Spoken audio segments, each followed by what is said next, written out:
So good afternoon. सो आज 2 जन की स्टोरी अभी होने वाली है। तो पहली हम थोड़ा उसके बारे में मैं बोल लेता हूँ क्या है ग्लिम्सेस। एक लड़की है जो बहुत प्यार में बड़ी हुई है। जब उसको दुनिया में अकेला छोड़ दे तो वो अपनी जर्नी कैसे करती है। तो मैं करीना को बुलाना चाहता हूँ कि उनकी स्टोरी शेयर करने के लिए। आई थिंक मेंटर को भी एक शब्द बोलना होता है। So I think I would like to invite Jolly for जिन्होंने करीना के साथ बहुत काम किया है।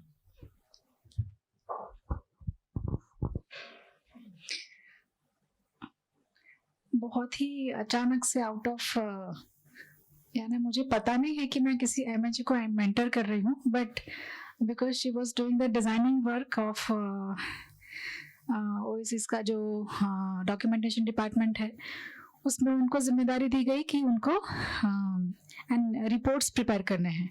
तो हमारा आयरनी ये था कि she had non design background. This was a long distance mentoring और बहुत ही डिफरेंट काइंड ऑफ एक्सपीरियंस रहा हमारा। And from one level to another level she reached. उसने 2 साल में जो प्रोसेस किया उसमें बहुत सारे अप्स एंड डाउन्स के साथ में शी अचीव सम माइलस्टोन। उसकी बहुत एक्साइटिंग स्टोरी करीना हमको बताएगी।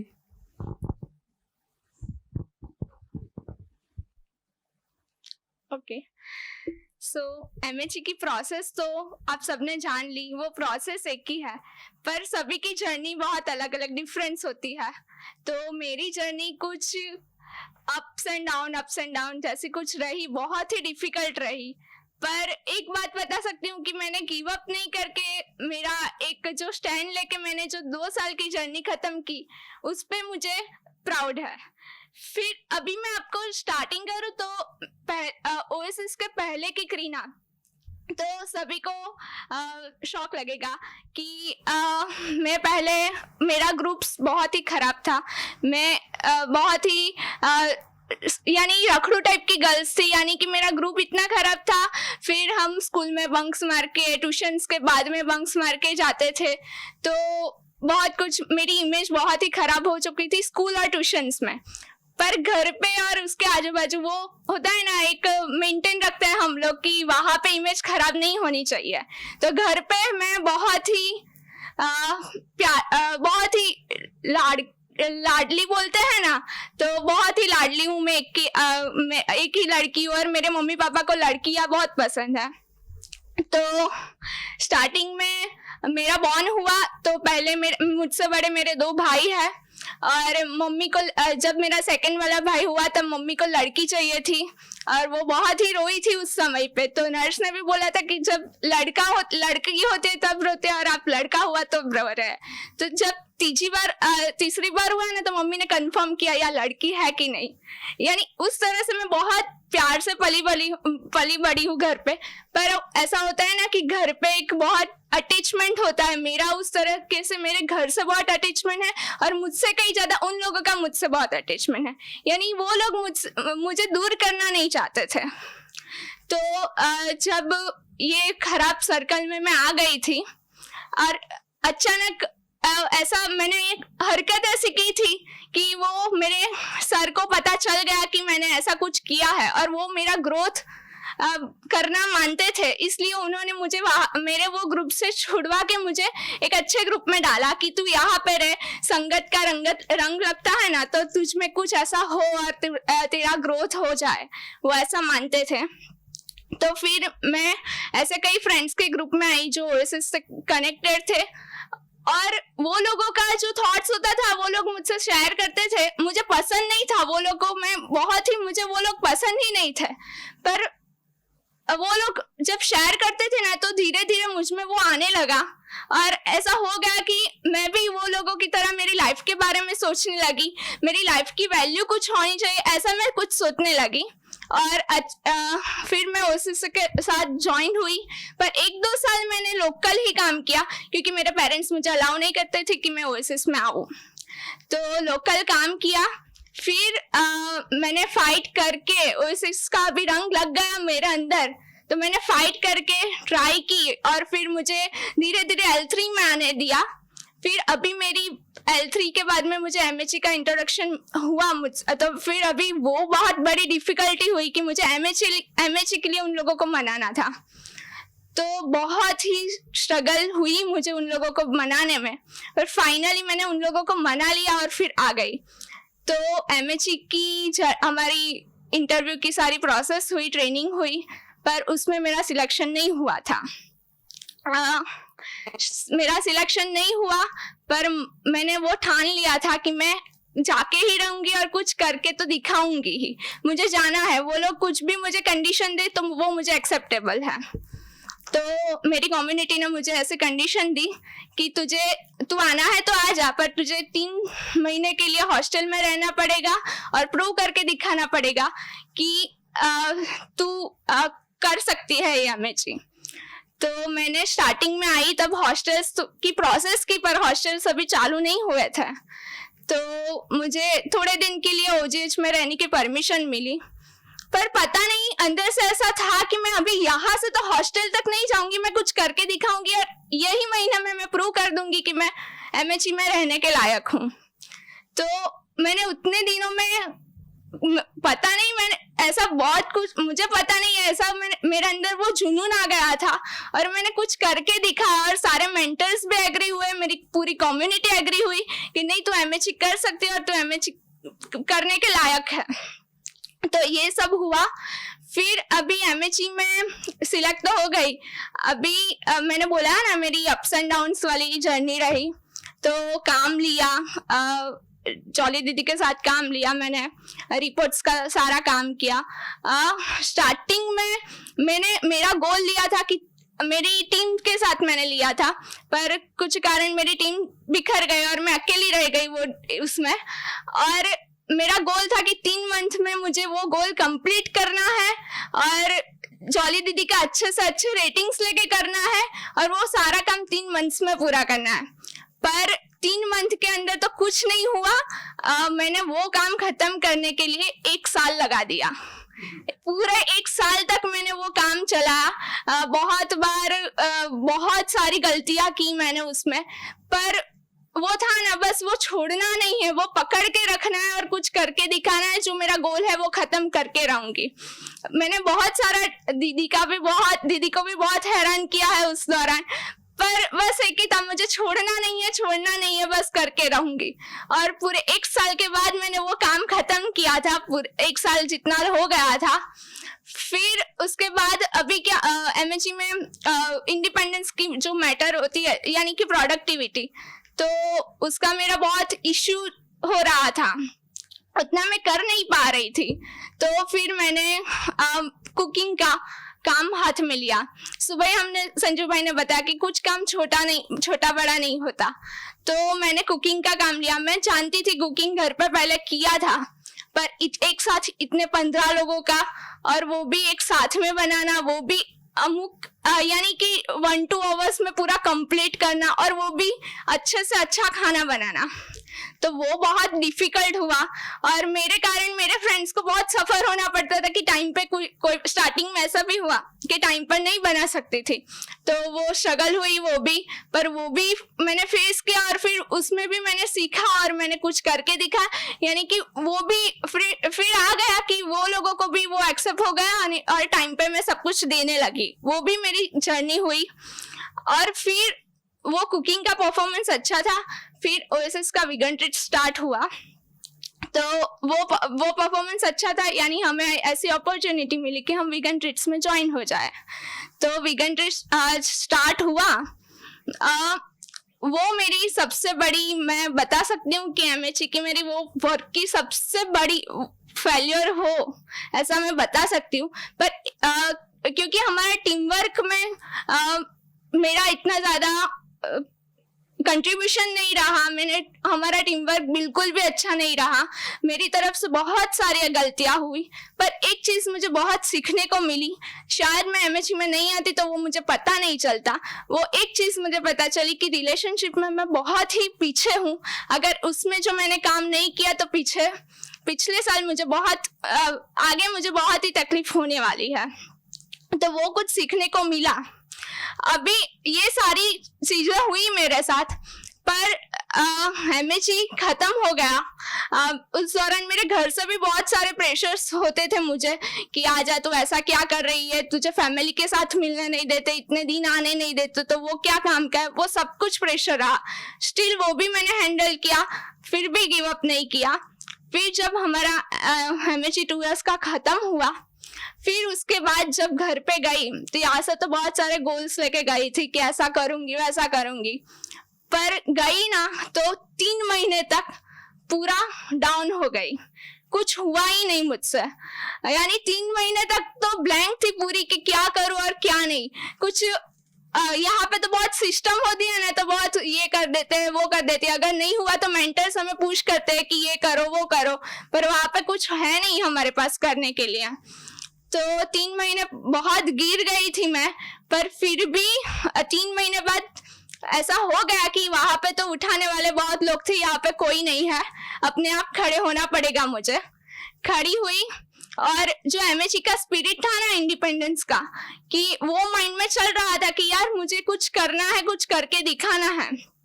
तो फिर मैंने जॉब के लिए अप्लाई किया और फिर अभी मैंने वहां पे जॉब स्टार्ट किया है। यानी मैं ऐसा बोल सकती हूँ कि यहाँ पे जो जिस जगह पे मैं वीक हुई थी, यानी कि रिलेशनशिप के बारे में, तो वो मैंने वहां जाके छोड़ा नहीं है। मुझे याद है कि मेरी ये वीकनेस है, मुझे ओवरकम करना है, तो मैंने अभी यहाँ पे नहीं हो सका तो फिर आगे तो मुझे ट्राई करना है ना, तो मैंने वहां जाके इम्प्रूव किया मेरा रिलेशनशिप के बारे में। कि ऑफिस में भी मेरा ऐसा, मैं सबसे छोटी हूँ वहां पे भी, पर रिस्पॉन्सिबिलिटी की बात भी आती है तो यहाँ पे मैं बहुत वीक हुई थी। मुझे बहुत बार मेरी कम्युनिटी ने भी बताया था कि तू ज्यादा से ज्यादा रिस्पॉन्सिबिलिटी ले, नहीं तो कुछ नहीं हो पाएगा तेरा। पर मैंने वो चीज इम्प्रूव करने की ट्राई की और वहां पे अभी ऐसा हो गया है कि मैं अच्छे से रिस्पॉन्सिबिलिटी निभा देती हूँ। इसी तरह इससे मुझे मेरे सर है वो पूरे ऑफिस की रिस्पॉन्सिबिलिटी मुझे देके जाते हैं। मैं सबसे छोटी हूँ वहां पे फिर भी। और दूसरा कि मेरे घर पे भी उतनी सारी रिस्पॉन्सिबिलिटी मैंने निभाना स्टार्ट किया है कि मेरे घर का सब कुछ, पापा भी अकाउंट्स का कुछ भी है तो मुझे बताते हैं, वो भी मैं हैंडल कर लेती हूँ। घर का पूरा वर्क भी मैं हैंडल कर लेती हूँ, वो भी रिस्पॉन्सिबिलिटी लेना मैंने स्टार्ट किया है। यानी इस तरीके से मैंने MHE में मेरे बहुत सारे अप्स एंड डाउन्स हुए, पर अभी की लाइफ मैंने अभी से मेरी जर्नी स्टार्ट की है। ऐसा मुझे लग रहा है कि अभी मेरी जर्नी स्टार्ट हुई और अब इससे ज्यादा कुछ करके मैं दिखाऊंगी। वो भी MHE की वजह से हुआ है कि मुझे बहुत कुछ सीखने को मिला है, बहुत कुछ जानने को मिला है जो मैं बाहर अप्लाई कर सकती हूँ मेरी लाइफ में। So that was my journey.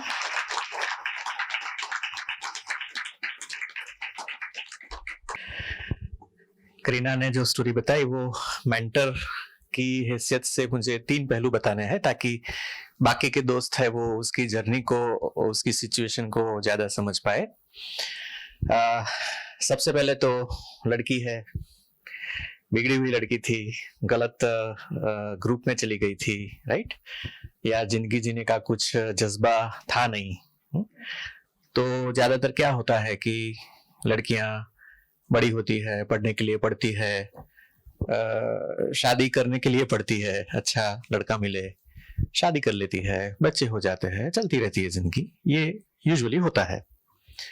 तो वैसा कुछ होता।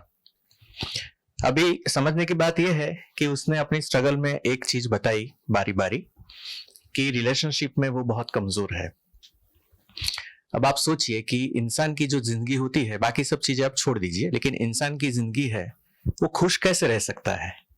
हमको लगता है कि अच्छा पढ़े और अच्छी जॉब मिले, अच्छा कमाए, बहुत सारे पैसे हो तो हम खुश रह सकते हैं, लेकिन क्योंकि ये कितनी गलत बात है वो हम सब जानते हैं। क्योंकि हार्डली कोई घर ऐसा होता है जिसमें सचमुच की खुशी होती है, और वो इस वजह से कि इंसान एक साथ कैसा रहना वो नहीं जानते हैं, उनको ये सीखना पड़ता है। वो पति पत्नी को भी सीखना पड़ता है, माता पिता और बच्चों को भी सीखना पड़ता है, अलग अलग जनरेशन को भी सीखना पड़ता है। तो रिलेशनशिप हमारी सबकी जिंदगी में इतनी सारी अहमियत रखते हुए भी हम उसके बारे में न कहीं कुछ सिखाते हैं, न हमको लगता है कि कुछ सीखने लायक है। तो ये बहुत सफर हुई है, बहुत दुखी हुई है रिलेशनशिप को लेके, क्योंकि कोई क्रिटिसाइज करने ही वाला है तो आप क्या करोगे, कोई कदर करेगा नहीं करेगा आप क्या करोगे, कोई इग्नोर करेगा आप क्या करोगे, कम्युनिकेशन गैप होगी आप क्या करोगे, बहुत सारे जो मसले होते हैं रिलेशनशिप में, उसमें क्या करना चाहिए, कैसे जीना चाहिए।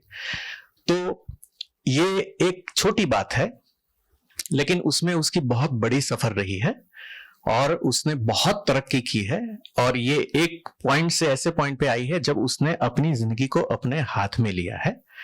और अभी कितने महीने हुए? 3 महीने हुए, जॉब को 3 महीने हुए। हाँ, सो MHA खत्म करके वो वापस घर गई और उसने बताया कि कुछ महीने उसने कुछ नहीं किया क्योंकि सिस्टम में नहीं थी, लेकिन मुझे बहुत ही खुशी है, बेहद खुशी है, और मैंने उसको फोन पे भी बताया कि बेटा ये छोड़ना मत। उसने जॉब शुरू की, रिस्पॉन्सिबिलिटीज लेना शुरू किया, तो एक अलग सी जो करीना आई थी उससे बहुत अलग सी करीना वापस गई है। और ये पकड़ के रखना है, क्योंकि इससे ही हमारी जो निजी, हमारी जो यूनिक जो जिंदगी या पर्सनालिटी है वो इससे ही बनती है, नहीं तो हमको दब दब के जीना पड़ता है, राइट। लड़कियों के बारे में तो कहते हैं, कल सामर्थ्य का सेशन में मैं कहने वाला था अगर थोड़ी ज्यादा स्पेस मिलती, लेकिन हम सब जानते हैं कि लड़कियों के बारे में कहते हैं कि पहले पापा की सुनो, फिर पति की सुनो, फिर बेटे की सुनो, और फिर भी नाते की सुनो। तो वो उनको एक सप्रेस करके रहना पड़ता है, वो जरूरी नहीं है, उसमें कभी खुशी नहीं आती है। ओके।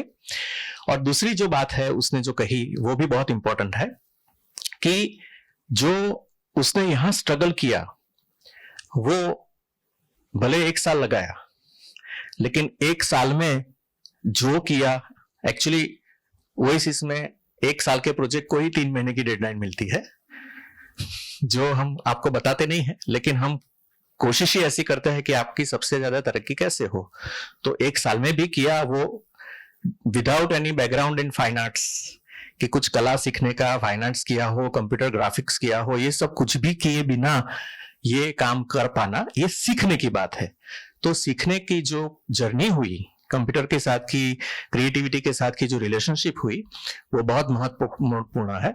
और मैं हमेशा कहता हूं कि ओएसिस में कोई इंसान स्ट्रगल करता है, हमारे स्ट्रगल करता है माने अगर बाकी सबके रेफरेंस में देखो तो शायद उसको लगेगा कि मैं शायद कमजोर वाला इंसान हूं। वो बाहर जब जाता है तब उसको पता चलता है कि मैं कितना बड़ा हीरो या हीरोइन हूं। वो एहसास उसको हो रहा है आज जॉब पे। उसने मेरे साथ शेयर किया, मुझे कुछ ताज्जुब नहीं हुआ, लेकिन मैं अभी बताना चाहता हूं कि जो ट्रेनिंग मिली है उससे तुम जहां पे भी जाओ वहां तुमको पता चलेगा कि कुछ लीडरशिप आई है, तुम्हारी बात में कुछ वजन पड़ रहा है, तुम्हारी जो वर्क कल्चर है या वर्क एथिक्स है, राइट, टाइम पे जाना, ऑनेस्टी से काम करना, अपना बेस्ट देना, सीखना, ज्यादा जिम्मेदारियां लेना, ये सब जो कल्चर आप सीखे हो उससे आप कहीं भी जाओगे तो आपका पता चलेगा कि आपको अप्रिशिएट होना ही है, लोग अप्रिशिएट करेंगे।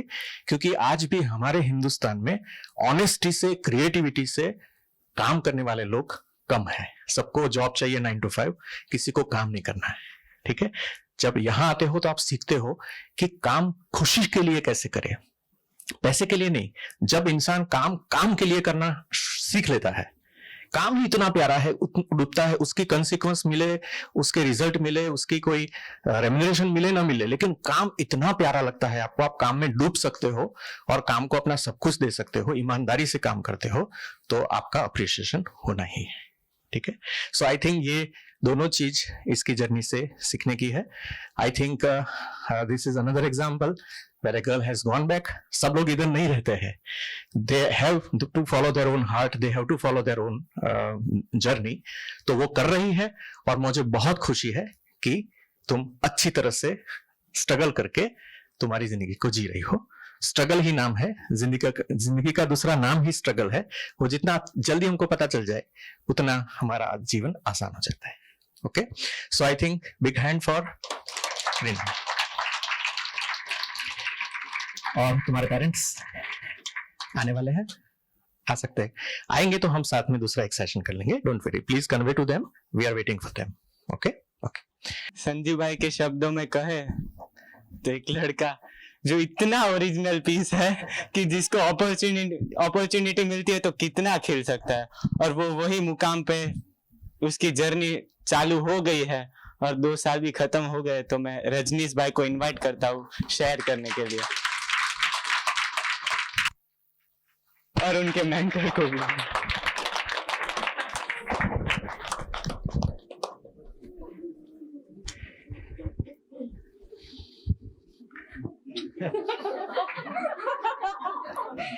दूल्हे राजा लग रहे हो।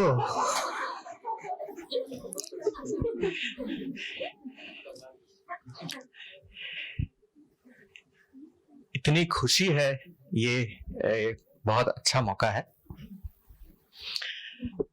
ओएसिस के जो प्रोग्राम्स है वो वर्ल्ड लिटरेचर, माने पूरी दुनिया की जो स्व विकास सेल्फ डेवलपमेंट की जो सोच है उसमें से हमने बनाया है। और इसकी एक खासियत मैं आपको बताऊं, शिबा दीदी ने ओएसिस के प्रोग्राम्स जो वर्ल्ड के बेस्ट इंटेलेक्चुअल्स कहते हैं, माइंड ट्री नाम की कंपनी है, सॉफ्टवेयर कंपनी है, उनके टॉप मैनेजमेंट के लिए उन्होंने वर्कशॉप की है। और इंटेलेक्चुअल होते हैं ना, कभी रोते नहीं है, बहुत रुलाया है उनको।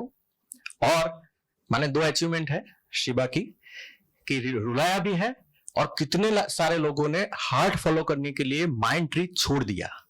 और उनके डायरेक्टर, जो मैनेजिंग डायरेक्टर हैं, उन्होंने एनकरेज भी किया। इतना बड़ा एक मिसाल शिबा दीदी ने वहां सेट किया है, क्योंकि सिर्फ बातें करना और जिंदगी बदले नहीं, वैसी की वैसी रहे तो फिर क्या फायदा। और उसका दूसरा छोर, मैंने करीबन 15 साल पहले डांग के आदिवासी जिनको लिखना नहीं आता है, उनके साथ वही ओएसिस के प्रोग्राम शेयर किए हैं। आप सोचिए, अनपढ़ आदिवासी है, वो भी वही जिंदगी की जो सीक्रेट्स है वो जानना सीखना चाहता है, जिसकी जरूरत वर्ल्ड के सबसे टॉप इंटेलेक्चुअल्स को है। क्योंकि जो जिंदगी है वो जिंदगी है, चाहे इंटेलेक्चुअल्स हो या अनपढ़ लोग हो। तो रजनीश एक हमारे लिए बहुत बहुत बहुत ही गौरव, बहुत ही खुशी का एक एग्जाम्पल है। बहुत तसल्ली मिलती है ऐसे लड़कों के साथ काम करके। तो वो तसल्ली क्यों है, आप देखो उसके लिए कितना इंपॉर्टेंट है ये ओकेजन। शादी शायद सही, शादी में खुशी होगी या आज ज्यादा खुशी हो रही है? आज ज्यादा खुशी हो रही है।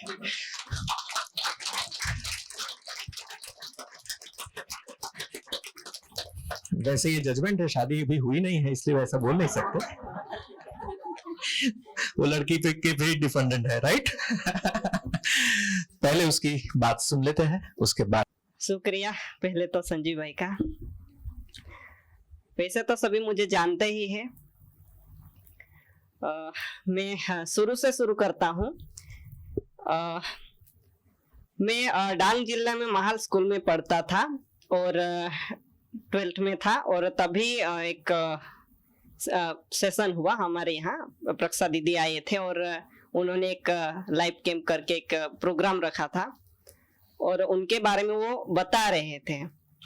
पर मुझे कोई इंटरेस्ट नहीं पड़ा कि अब मैं जाऊं या ऐसा कुछ करूं।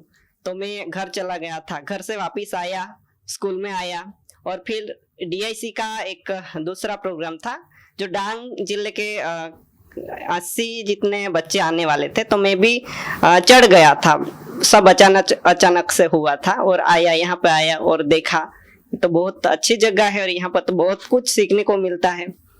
तो इतना मुझे बहुत कुछ सीखा और गया स्कूल में और बहुत कुछ अप्लाई भी किया वहाँ पे और फर्क दिख रहा था। और फिर 12वीं के बाद में मेरी कॉलेज है खेड़ ब्रह्मा के अंदर, वहाँ पे मैं इंजीनियरिंग करने के लिए गया था। और ऐसा हुआ कि 1 साल हुआ इंजीनियरिंग, पर मेरी फील्ड नहीं थी। मैं बस पढ़ना है। हम गांव में कैसा होता है कि जाओ पढ़ो और कुछ बन के दिखाओ, सिर्फ पैसे कमाओ, इतना ही होता है। दूसरा कुछ कोई पर्पस नहीं होता कि हम कुछ करें अलग से, ऐसा कुछ नहीं होता। तो मेरा भी यही विचार था। पर मैं L3 में आता था तो उसका थोड़ा थोड़ा करके कुछ वो आ रहा था कि कुछ अलग करे। तो खेड़ ब्रह्मा कॉलेज से मैं रिटर्न आ रहा था। अहमदाबाद से मैं बड़ौदा आया था ट्रेन में और ओएसिस की ऑफिस में मैं नाइट रुका था वहाँ पे। तो वहाँ पे मुझे एक लड़का मिला, रौनक पवार नाम का, और उन्होंने मुझे मिसाल होनरशिप एक्सप्लोर के बारे में बताया और कहा कि आप हिरल दीदी से मिलिए, वो आपको अच्छी तरह से समझाएंगे।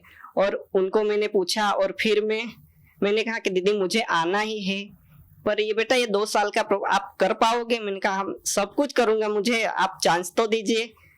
तो फिर उन्होंने कहा कि मैं बात करके आपको बताऊंगी। फिर मैं घर गया, सुबह को फोन आया कि आपको आना है ट्रेनिंग के लिए ओएसिस वैलीज। तो मैं सुबह ही आ गया यहाँ पे। सुबह निकला था, रात को 8:30 बजे कुछ यहाँ पे पहुंचा और मेरी ट्रेनिंग खत्म हुई और मैं सिलेक्ट हो गया। इतना खुश था, बहुत ही खुश था।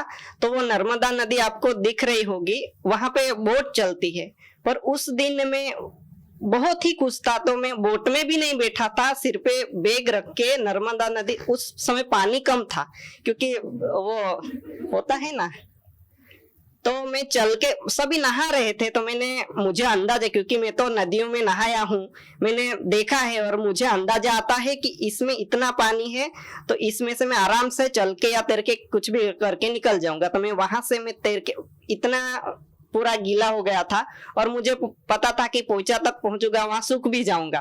तो फिर मैं वहां तक गया, सूख गया था, फिर राजपीपला पहुंचा, राजपीपला से फिर घर गया।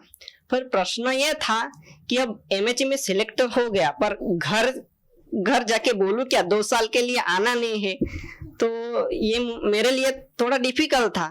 पर मैं एक हफ्ते तक की टाइम था कि कन्विंस करूं, तो बाद में बात छेड़ देता था। तो वो लोग 2 साल के लिए क्यों जा रहे हो, ऐसा थोड़ी होता है। तो फिर अब कुछ नहीं हो रहा था, फिर मैंने झगड़ा करना स्टार्ट कर दिया। फिर बहुत हो गया। एमएचई में मुझे 2 दिन के बाद आना था, लेकिन मैं तो उससे पहले आ गया था क्योंकि बहुत ही मुझे पता था कि इस दिन मुझे नहीं जाने देंगे, इसलिए आज ही झगड़ा करके, आज फैसला करके निकल जाता। तो मैंने सुबह बहुत खराब सिचुएशन थी, सुबह मैंने पापा के साथ झगड़ा कर लिया था और मैं निकला सामान लेके। मैंने कहा कि मुझे कोई छोड़ने तक कोई नहीं आना चाहिए, मुझे देखना भी मत। माँ रो रही थी, सब घर में कैसा मर जाते हैं और हो जाता है, ऐसी सिचुएशन थी। और मैं निकला, मेरा बैग ट्रॉली वाला था, तो वहां से सड़क, मेरी माँ पीछे से पानी की बोतल लेके आ रही थी, ये पानी भूल गया है, वो भी रोते रोते आ रहे, पूरा गांव ऐसे देख रहा था। और मैं रास्ते से वो ट्रॉली वाला बैग था, ऐसा पकड़ के मैं चला ही जा रहा हूँ। सभी देख रहे थे कि क्या हो गया है घर में, इसके घर में। फिर मैंने मुड़ के देखूं तो मुझे भी थोड़ा रोना तो आ रहा। फिर मैंने कहा कंट्रोल थोड़ा, क्योंकि बहुत कुछ होने वाला है अभी तो। फिर मैंने थोड़ी हिम्मत करके आंसू छुपा के पीछे देखा तो माँ दौड़ के आ रही थी। फिर पानी लिया और वियारा रेलवे स्टेशन पे पहुंचा और वहां से मैं ट्रेन पकड़ के बड़ौदा आ गया और फिर मेरी जर्नी स्टार्ट हुई। पहले का रजनीश जो था वो डरा सा रहता था, किसी से बात नहीं करना, किसी से घुलना मिलना नहीं था। मुझे बहुत ज्यादा ज्वेलसी भी होती थी और कोई अनजान इंसान से तो बात ही नहीं करना, बहुत था। ये पे कैसे क्या है पता नहीं, पर मुझे बहुत ही डर लगता था बाहर जाना, घूमना। ये तो L3 का कमाल है कि मैं खुद कहीं भी जा सकता था। मेरा एडमिशन खेड़ ब्रह्मा लेना था, तो डांग जिले से तो खेड़ ब्रह्मा जानना तो मेरे लिए बहुत बड़ी बात है। मेरे पेरेंट्स नहीं आते पर इतना है कि पापा मुझे सब तुझे जाना है तो आप जाओ, इतनी स्वतंत्रता उन्होंने दी। तो उस दिन ऐसा हुआ था कि घर में पैसे ही नहीं थे, तो उन्होंने वो डांगर चावल क्या कहते हैं वो हमारे खेत में उगते हैं, तो वो बेच दिए थे और मुझे कुछ 1500 रुपये कुछ दिए थे उन्होंने और मुझे बोला कि जा और एडमिशन करा के ला। मैंने तो कुछ नहीं बड़ौदा देखा था, नहीं सूरत, नहीं अहमदाबाद, उससे भी आगे जाना है। तो ये L3 का कमाल था। यहाँ से मुझे इतनी बहुत सारी हिम्मत मिलती थी, तो मैं थोड़ा हिम्मत करके निकल गया और एडमिशन करा के भी वापस आया। और ये पहले का में ऐसा था कि डर तो बहुत ही था और एमएचई में आया। फिर यहाँ पे तो भाषा भी बहुत अलग अलग, नहीं हिंदी आती थी, तो ना गुजराती बोलता था, पर गुजराती भी इतनी मेरी पावरफुल नहीं थी कि मैं कुछ बहुत अच्छा ये कर पाऊं। और पहले ऐसा था कि फनी वो है, ऐसा हुआ था कि हम डांग जिला से बहुत सारे बच्चे आ रहे थे, और पहले ऐसा था कि मुझे हिंदी जरा भी नहीं आता। टीवी देखते थे कभी कभी, पर हमारे घर में टीवी नहीं है, तो मैं किसी और के घर या दूसरी जगह देखा, पर कोई बोलता नहीं हिंदी, तो मुझे जरा भी नहीं आती थी। कोई बात ही करने वाला नहीं, तो कैसे। तो यार रेलवे स्टेशन पे जाके एक बहन थी, उन्होंने मुझे ऐसा बोला कि आप नंदरबार की ट्रेन कब आने वाली है। तो मेरे साथ तो उन लोगों को भी नहीं आती, तो रजनीश आप बोलिए। मैंने कहा यहाँ से जाने का और पहला बहने पूछी लेवाना। तो मुझे भी ये कैसी मैं हिंदी बोल रहा हूँ। और फिर कहा कि आप क्या बोल रहे हो। मैं फिर कहा कोई दिक्कत नहीं, आप मुझे बस स्टॉप का रास्ता बता दीजिए। तो फिर से मुझे नहीं आती थी, तो क्या करूं क्या। तो फिर मैंने कहा यहाँ से जाने का सीधा सीधा जाने का और पहले बाजू जाने वाली जवान એટલે ત્યાં આ જાયગા એવું હું બોલ્યો। અને પેલા બેન આમ જોઈ રહ્યા અને મારી બીજા હતા આજુબાજુમાં, એ બધા હસવા लाग्या। મને बहुत शर्म आई, मुझे इतनी शर्म आई कि ये क्या हो गया है, ऐसा कैसे हूँ, मुझे कुछ हिंदी भी नहीं आती। तो अब तो बदलाव चाहिए ही। और फिर तो एमएचई में आ गया। यहाँ पे हर रोज हमारे सेशन वगैरह होते थे, तो यहाँ पे तो पूरे सिटी के बच्चे, और यहाँ भी मुझे थोड़ी तकलीफ तो होती थी, क्योंकि ये तो दिखने भी खासे अच्छे दिखते हैं, और मेरी एक तो भाषा नहीं, मुझे लिखना पढ़ना ये भी बहुत अच्छा नहीं है मेरा। तब मैं इन लोगों के साथ कैसे सेट होऊंगा, ऐसा मुझे लगता था। क्योंकि मैं गाँव से पहली बार आया था, और सिटी के बच्चे के साथ में कभी ऐसे नहीं रहा। फिर भी थोड़ी मन को शांत रखा, और कुछ नहीं, धीरे धीरे हो जाएगा। संजीव भाई है, इन सभी लोगों ने मुझे थोड़ा थोड़ा सपोर्ट किया है। आप कोई दिक्कत नहीं, आप हो जाएगा सब। प्रक्षा दीदी है, इन लोगों के साथ हमने बातें की। और फिर ऐसा हुआ कि 1 साल पूरा हो गया। पहले फोन आते थे तो मैं चला भी गया था, वापस भी। वो स्टोरी तो आप लोगों ने सुनी ही होगी, इसलिए बता नहीं रहा हूँ। फिर 1 साल पूरा हुआ, और घर से फोन आया कि आपको कैसे भी करके आना ही है। क्योंकि माहौल ऐसा हो गया था कि अभी भी ऐसा है, कोई कोई लोग ऐसा बोलता है कि रजनीश कहीं पे निकल गया है, वो पहुंचा है। ये यहाँ पे तो चाणोद के नजदीक तो सारे वो स्वामी जी ऐसे रहते हैं, तो वो भी बाबा बन गए होंगे। तो ये अफवाह बहुत बहुत उड़ी। और फोन, मैंने कहा मैं किसी से बात ही नहीं करता, तो गांव में ऐसी बात कैसे फैलती है। और वो बात भी हमारे घर तक आ ही जाती कैसे भी करके, पता नहीं मुझे। तो मेरे पापा भी ऐसा बोलते हैं कभी कभी कि आप तो ऐसे हो बाबा, ये सब बन गए हो, तो क्या आते ही नहीं घर, नहीं फोन करते, तो ऐसा ही समझेंगे ना सभी लोग। तो मैं उन बताऊं तो अभी भी घर एक दो लोगों ने ऐसा अभी भी बोलते हैं कोई कोई बात। ये मैसेज में उन लोगों तक पहुंचाना ही चाहता हूँ कि पर किस किस को अकेले में तो कैसे ये करूं। तो मैंने सोचा कि कोई एक मीटिंग बुलवाऊं और वहां पे सब ये करूं, पर ये अभी तक नहीं हुआ है। 1 साल के बाद मैं घर गया था, 1 साल कंप्लीट पूरा हो गया था। 1 साल के बाद में जब घर गया तो वहां का जो माहौल देखा, मुझे बहुत अच्छा लगा कि सभी मुझे मिलने आ रहे हैं। क्योंकि 1 साल के बाद कोई इंसान आता है तो कैसा आप लोग समझ रहे होंगे कि क्या होता है। तो वहां गया और वहां भी मैंने प्रोग्राम स्टार्ट कर दिए।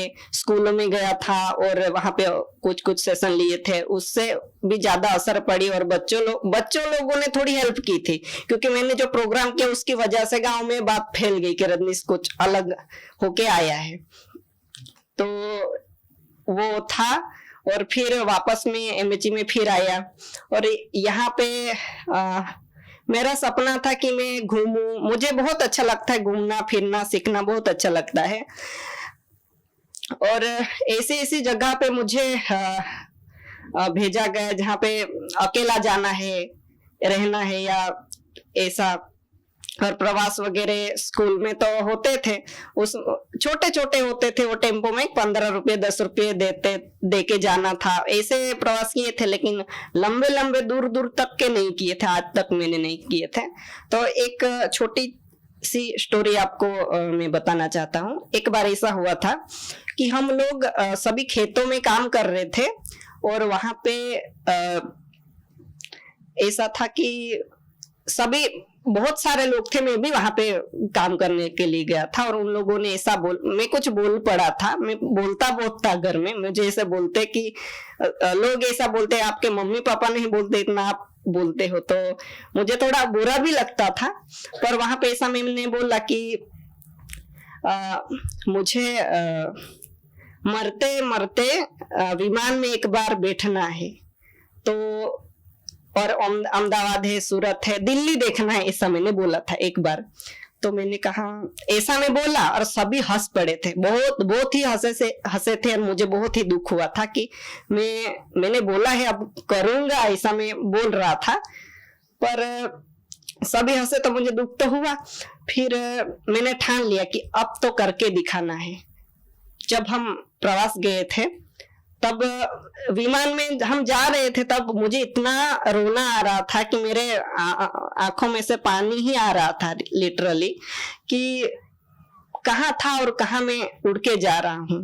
पहली बार ये फीलिंग थी कि उस खेत में, तब वो दिन पूरा दिन या पूरा साल को ये सभी लोग मुझे याद आ रहे थे कि मुझे ऐसा बोला गया था और आज मैंने ये चीज अचीव करी। ये एक था। और यहाँ जब रहा MHE में, जब हमारी कम्युनिटी है, इतना सारा प्यार दिया, इतने अच्छे दोस्त मिले यहाँ पे, कोई किसी के बिना रह नहीं सकता। एक बार ऐसा हुआ था कि डिंकल स्कूल में पढ़ती है, उसकी स्कूल में से कुछ डेयरी मिल्क उसको दी थी टीचर ने, तो इतनी सी थी, तो हम लोग 16 तो इतनी सी चॉकलेट को के भी 16 पीस किए और एक एक करके खाए। अब वो दिन तो अब नहीं आएंगे, लेकिन वो सब इतना फिट हो गया है कि कम्युनिटी हो तो ऐसे दोस्त हो तो ऐसे।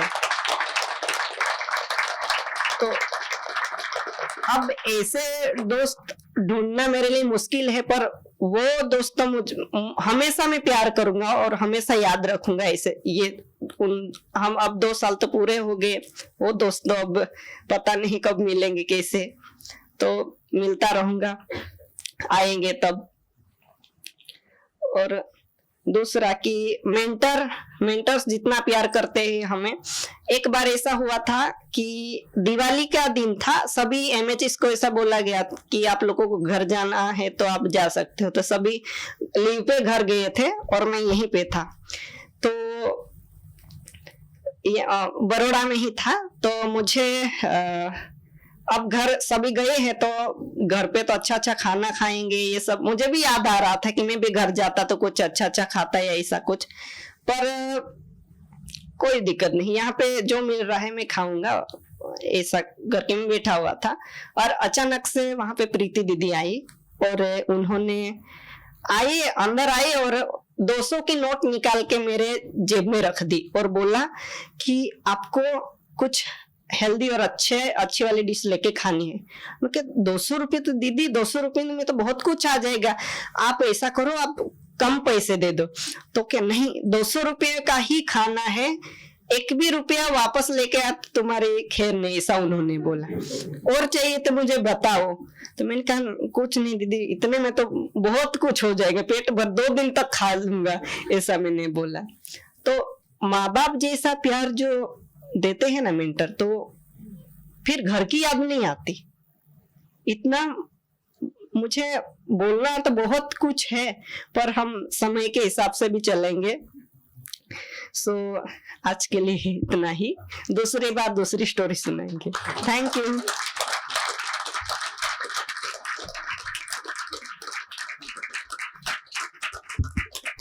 आपके पास वक्त है अभी काफी सारा, आप बोल सकते हो, क्योंकि आपने पब्लिकेशन का कुछ भी नहीं बताया।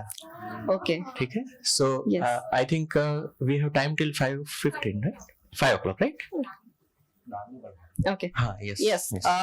ओएसिस में मैंने पब्लिकेशन का काम 2 साल किया, 2-2.5 साल जैसा कि कुछ किया मैंने। और पता नहीं हो तो मैं बता देता हूँ कि जितनी भी आप सभी के पास बुक्स वगैरह पहुंचती है वो मैं ही आपको ट्रांसफर करता हूँ। और इसमें आप लोगों को पता होगा कि कितनी मेहनत लगती है, इसमें भी बहुत बहुत कुछ है। आप लोगों को ऐसा ही मिलता होगा, ऐसा आप सोचते भी होंगे कि ये ऐसा कैसा, ये पैकिंग ये वगैरह ऐसा है, पर यहाँ से हम बहुत ही अच्छी तरह से जितना बुकों को प्यार से हम भेजते हैं आपके पास, और हम यही अपेक्षा रखते हैं कि ये बुक सभी के पास जाए, सभी पढ़े और उनमें से आप सीखें। आप लोग यहाँ पे आते हैं, देखते हैं, पर आप लोग दूसरे लोगों तक भी ये बात पहुंचाए, तो बुकों का ये पर्पस है। और पब्लिकेशन अभी भी मुझे छोड़ने का वो मन नहीं होता, पर अब मैं दूसरे रीजन में काम करने के लिए गया हूँ, तो कुछ पाने के लिए कुछ खोना तो पड़ता ही है।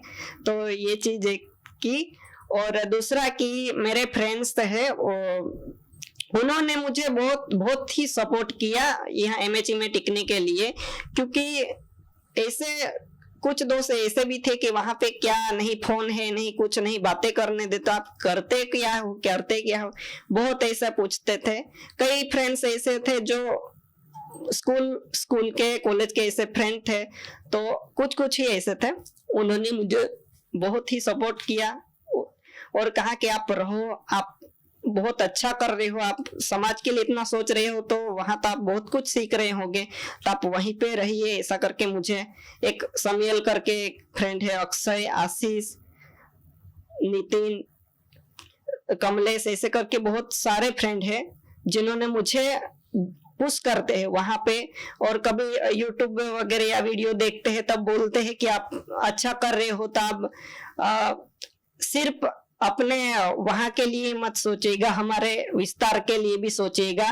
तब अब मैंने सोचा है कि अब मैं जाऊंगा और वहां पे ओएसिस की एक अलग दुनिया बसाऊंगा, और ओएसिस में वहां से लोगों को यहाँ पे ले आऊंगा। ऐसे मेरा अब तो ड्रीम है जैसा बन गया है, तो मुझे जितना मिला है वहां के बच्चों को भी मिलना ही चाहिए।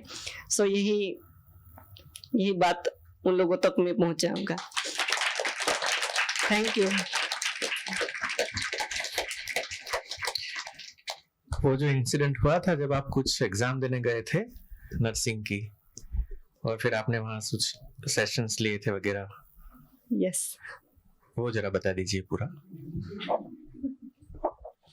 ये मैं इसलिए कह रहा हूँ कि लीडरशिप क्या होती है, जो इनबॉर्न होती है, और प्यार क्या होता है, वो बहुत अच्छी मिसाल है। तो मुझे लगता है कि ये मौका है वो स्टोरी बताने का। यस, एक बार ऐसा हुआ था कि हमारे कॉलेज में मेरी एग्जाम थी और मैं एग्जाम देने के लिए गया था। वाइवा पता होगा किसी सभी को ऐसा, तो वाइवा था उस दिन, और अंदर गया और बैठा। सभी कैसे कॉलेज हो तो कैसा वातावरण होता है वहां का, तो सभी कोई बातें कर रहा है, कोई मस्ती कर रहा हो, और मैं तो था ओएसिस का, तो बैठ के देख रहा था। अब करूँ क्या, मुझे तो कुछ ना कुछ करने की, वो कहते हैं ना ओएसिस में तो हम काम या कुछ भी करते रहते हैं।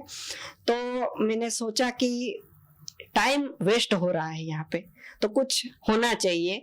तो मैंने जाके बोला कि सर कितने बजे बड़े सर आने वाले हैं? तो उन्होंने बोला कि अभी तो 2-3 घंटे बाकी है, तो आप अभी नहीं आएंगे, तो आपको क्यों पूछ रहे हो? मैंने कहा कि एक सेशन है हमारा ओएसिस का और बहुत अच्छा है, आप सिर्फ परमिशन दीजिए, थोड़ा ही वक्त लूंगा, उसमें कुछ है नहीं ज्यादा, ऐसा मैंने बोला। और फिर सर ने हाँ बोल दी कि अभी तक कोई दिक्कत नहीं, आप कर सकते हो। तो मैं गया, 1-2 सर आके बैठ गए और मैंने स्टार्ट किया अपना स्कूल की पूरी कॉलेज पूरा हुआ ना, तो उसका क्या क्या सीखा, सर में से आप क्या सीखे हो, ये सब कुछ आपको बोलना है, और सभी की अच्छी बातें बोलनी है। तो सभी एक एक करके आगे आए, उन्होंने बताया सर के बारे में कि हम आप में से ये सीखे हैं, बच्चों में से आप में से हम ये सीखे हैं। तो ऐसी सभी चीजें उन्होंने बताई, और बहुत ऐसा वातावरण हो। उन लोगों ने तो ओएसिस देखा नहीं, ओएसिस का कुछ पता नहीं। मैं वहां पे जाता था, सबसे अलग था, क्योंकि वहां पे बर्थडे विश होती थी, बहुत कुछ होता था, पर मुझे चॉकलेट दे या केक दे तो मैं बोलता कि देना है तो हम 16 लोग हैं, 16 चॉकलेट देनी है तो दो, वरना मत दो, ऐसा मैं बोल देता था। तो वो थोड़ा अलग से मुझे देखते हैं कि ये रजनी से ये ऐसा नहीं करेगा, ये ऐसे नहीं, ये बैठा रहेगा, कुछ कहेगा नहीं आप लोगों को, कुछ बुरा करो तो बोल देगा, लेकिन कुछ ऐसा चल रहा तो इसमें कोई उसको इंटरेस्ट नहीं है, ऐसा उन लोगों को था। तो वो अच्छी बातें चल रही थी और वहां से प्रिंसिपल गुजर रहा था कि उनके बारे में ही तब वो लोग बोल रहे थे और उनको पता नहीं ऐसा कि अंदर क्या चल रहा है ऐसा। तो उन्होंने बातें थोड़ी सुनी और उनको अच्छा लगा, आके अंदर आके बैठ गए और उन्होंने पूरा सेशन उन्होंने देखा और उनको बहुत अच्छा लगा। और मैं पीछे बैठा था, पीछे बैठ के सब, मुझे ऐसा ही कि पीछे बैठ के मैं देखूं, तो मैं पीछे बैठ के सब नजारा देख रहा था कि एक एक करके आगे जा रहे हो, बोल रहे हैं। तो ये मेरे लिए बहुत बड़ी बात है।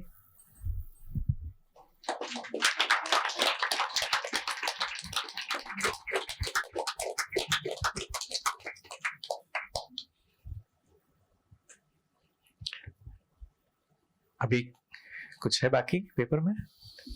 ऐसे तो सब आ ही गया है। सब आ गया। यस।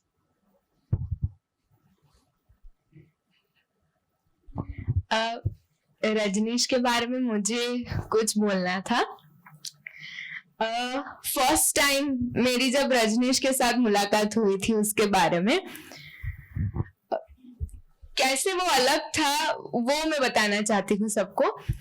कि हम एमएचई की ट्रेनिंग में आए थे, तो पता नहीं था, मैं भी किसी को पहचानती नहीं थी, किसी को जानती नहीं थी, सब लोग नए थे मेरे लिए और हम सबको यहाँ पे सब काम करना पड़ता है। सो हम उस दिन, मुझे याद है कि हमारा काम था सीमेंट बना के, आप जो सनसेट पॉइंट जो है वहां पे जो बैठना है उसको सीमेंट से हमें ब्रिक्स लगा के करना था। तो अभी हम सब लड़कियां कर रही थी, तो किसी को भी नहीं पता था ये कैसे करना है, सीमेंट बनानी कैसे है, सीमेंट देखी भी नहीं थी कैसे बनाते हैं, क्या करते हैं, कुछ पता नहीं था। तो हम सब गोल गोल घूम रहे थे कि क्या करें। किसी ने बोला पानी डालो, किसी ने बोला नहीं पानी नहीं डालना, क्या करना है किसी को कुछ पता नहीं था। तो एकदम से एक लड़का आया, उसने हमारे साथ कुछ बात नहीं की, आया, वो जो तगारा जिसको बोलते हैं वो ले लिया, बोरी ले ली, उसने सब बना दिया, सब कर दिया, करके चला गया। हम सब लड़कियां देख रहे थे उसको कि भाई ये लड़का कौन है। इस तरह हम सबसे पहले रजनीश को मिले और फिर हमें पता चला कि वो कितना अलग है हम सबसे। हमें उसको खाना बनाना बहुत अच्छा आता है, वो एकदम टेस्टी खाना बनाता है और हम सब लड़कियों को खाना बनाने में इतनी स्ट्रगल होती है कि कैसे खाना बनाए। ऐसी छोटी छोटी बातें जो इसको इतने यूनिक पर्सनालिटी देती है कि कुछ भी हो और हम उसको देखते हैं तो मुझे तो ऐसा लगता है मैं इसका काम कभी नहीं कर पाऊंगी। वो साइकिल पे कितने किलोमीटर्स, इतना बड़ा भारी बक्सा पीछे लेके साइकिल चला के सब जो पार्सल होते हैं, उसने बोला वो पब्लिकेशन में काम करता है तो पार्सल उसको पोस्ट ऑफिस थ्रू बहुत सारी जगहों पे भेजने पड़ते हैं। तो वो साइकिल पे इतना भारी बक्सा लेके हम सब का, मेरा तो डबल सीट भी प्रॉब्लमेटिक है, मैं डबल सीट भी किसी को लेके नहीं जा सकती और ये लड़का कैसे करता है ये सब। एक ऐसा लगता है कि यार इसमें से इतनी इंस्पिरेशन मिलती है हम सब दोस्तों को कि एक्चुअली इतना ओरिजिनल पीस वो देने बोला लेकिन एक्चुअली वो इतना ओरिजिनल है और वो हम सबको इतनी सारी इंस्पिरेशन देता है। हम सबको इंग्लिश या हिंदी या वो सब आती है, लेकिन उसने सब कुछ, उसने इंग्लिश भी, वो इंग्लिश में हमसे बातें करता है बहुत सारी बार। लाइफ को जीने का कितना प्यार है उसमें कि वो सब कुछ करने के लिए रेडी है। एक्स्ट्राऑर्डिनरी रजनीश, उसके लिए एक्चुअली जोरदार तारीफ बजनी चाहिए। Thank you.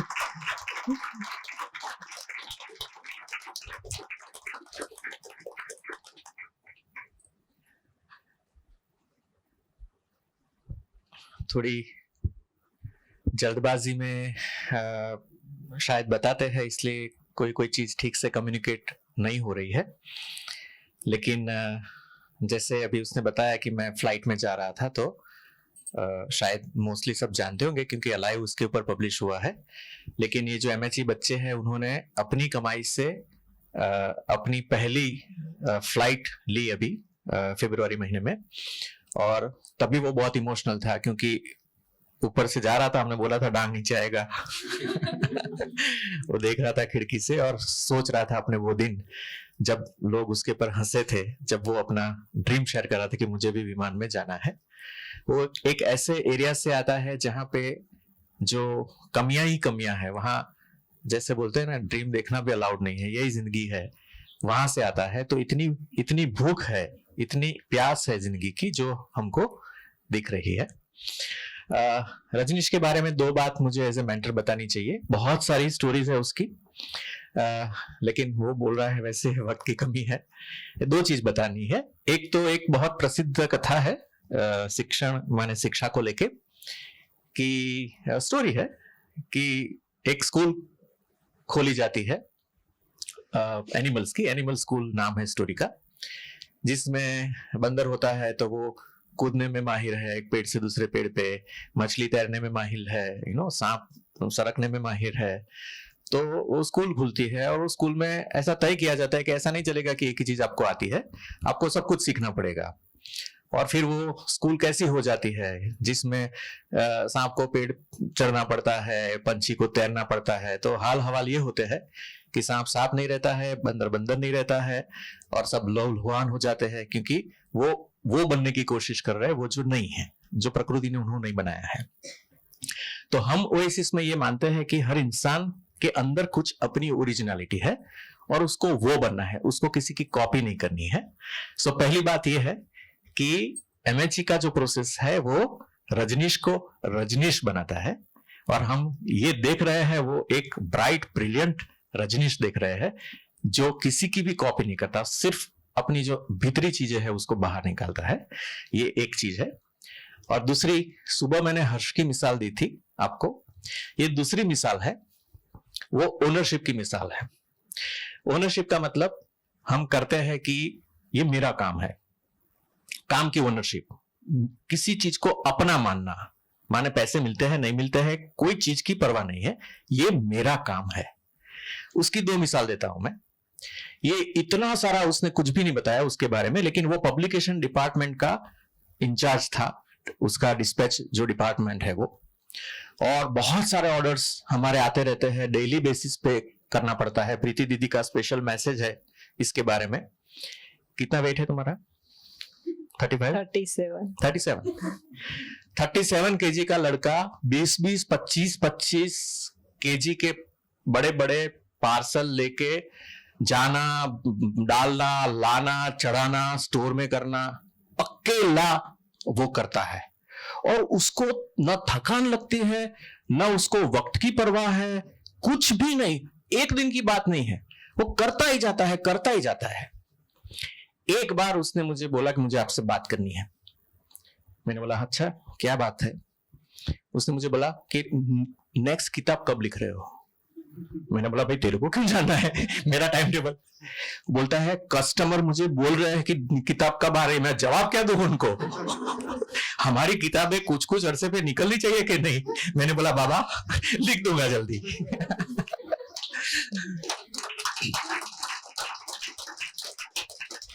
इतना भावुक है कि किताबों में रहता है, किताबें पढ़ता रहता है, आजू बाजू किताबें ही किताब है। उसने मुझे बोला, मैंने बोला भी है, लेकिन अवधि ने बोला वो सही बात है कि उसकी लैंग्वेज काफी इंप्रूव हुई है, उसकी वर्बल, स्पोकन और रिटन दोनों लैंग्वेज इंप्रूव हुई है। और सबसे हसीन बात यह है कि उसने मुझे एक बार ये बोला कि मुझे भी सिखाओ, कैसे लिखते हो, मुझे सीखना है और एक दिन मेरी किताब भी पब्लिश होनी चाहिए। मैंने बोला ठीक है। लेकिन एक्चुअली ये बच्चे जो है उनकी इतनी हसीन कहानियां है, सच्ची सब कथाएं है कि मुझे लगता है कि 1-2 साल के बाद छोटी सी बायोग्राफी या ऑटोबायोग्राफी लिख दोगे तो भी हम पब्लिश कर पाएंगे, अगर डांग का मिशन तुम्हारा सक्सेसफुल हो गया तो। अभी जो उसको नहीं बराबर ठीक से बताया, इतना ओनरशिप के बाद वो डांग गया है और अभी डांग में उसने एक क्या बोलते हैं एक मिशन लिया है कि जहां अभी तक ओएसिस नहीं पहुंचा है वहां अब ये ओएसिस को ले जाना चाहता है, और बहुत अच्छी मेहनत उसने रिसेंटली शुरू की है, and we are promoting him as a big leader in that region. So that is Rajneesh story.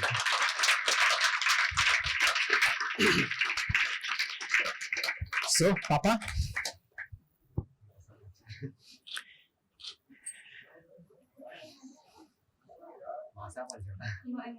हाँ दूसरे भी रिलेटिव हो तो प्लीज भेज दीजिए। आइए प्लीज बेटा, खड़े खड़े होना पड़ेगा, मास्क हटा भी दीजिए। सो रजनीश सीनियर, कल सिर्फ वही एक अकेले ऐसे थे जिनको मास्क पहन के मेरे जैसे बहुत सारे लोग पहचान गए कि रजनीश के पापा ही होने चाहिए। इतना वो मिलते जुलते हैं। सो सबसे पहले आप ऊपर ऐसी, फिर पापा को, और ये कौन है? मासा लगता है। ओके, सो पहले आपको, फिर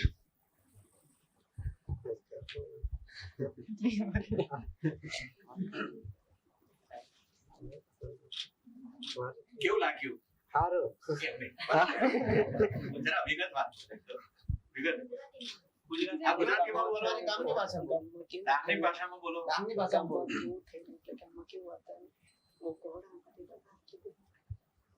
के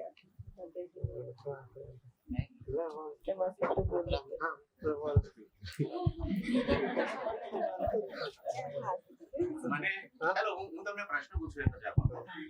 આ તમારો છોકરાએ શું કર્યું એવું તમને અત્યાર સુધી ખબર પડી? હાલો, અત્યારે સુધી હવે ઘરે આવતો છે ને ત્યારે કહે છે આવું આવું કરું એમ. એટલે પહેલા તો અમારા ગામમાં એવું બીજા લોકોના હવે કાંથી ખબર આવતી હતી મને બી નહીં ખ્યાલ. હા, તો એમ કહે કે રજનીશ ગયો છે તો સાદો હાથે નીકળી ગયો, કાં કોરો થઈ ગયો તો આવ્યો નથી, એવું બધું બોલતા હતા. પણ અમે એકદમ શાંત રહ્યા, કોઈને કીધું નથી કે અમારો છોકરો ત્યાં છે ને એવું બી નથી કીધું ને કઈ નથી કીધું. એટલે પછી એ આવ્યો પછી જ અમે ત્યારે કે આવું નથી એમ કીધું એને, એટલે પછી બહુ સારું. તમને એ શું કરે છે તમને ખબર પડી? ના, તમને શું લાગણી થાય છે એ કહી શકો? કરે છે તો સારું જ કરતો એવું લાગે, બીજું તમે કેવું લાગ્યું? માઇક પકડી રાખ.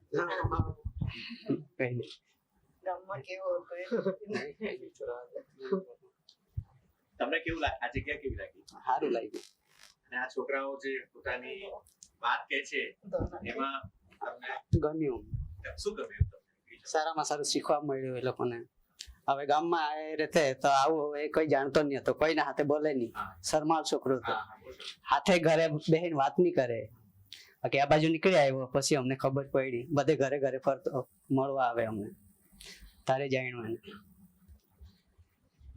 એ છોકરો તમારા વિસ્તારમાં ફરી વળે અને નાના છોકરાઓને બધાને આવી તક મળે એવું કરે, એ તમને ગમશે?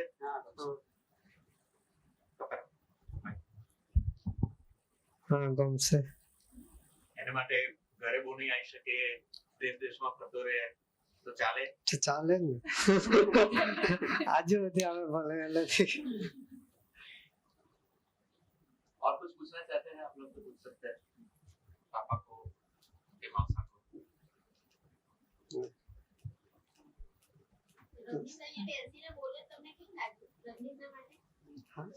સારું.